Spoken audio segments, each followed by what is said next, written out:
How to set up a Wise bank account.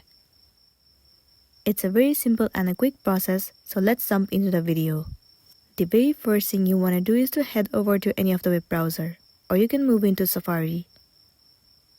Once you're in here, in the search bar, search for Wise bank account sign up. Over here, you can head over to any of the site. Let me move into this one. It will be landing you on the official page of Wise. Now tap on sign up at the top right corner of the screen. It will be landing you on this page. So in order to sign up for your account, 3 different options are available. Your Google account, Facebook account, and your Apple ID. You can sign up with any of these 3 accounts. For now, let me click on Google account. Now select the Google account that you want to sign up. Tap on continue.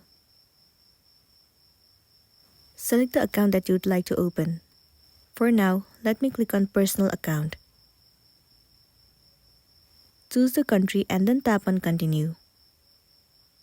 Once again click on continue.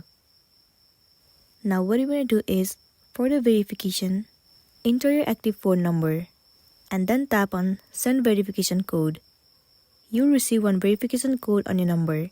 You have to copy that and then paste it in this section. Once done, your account will be created successfully and then you'll be good to go. So that's all for today, and this is simply how you can set up a Wise bank account. Make sure to smash the like button and consider subscribing if you found this video helpful. We'll see you in the next one.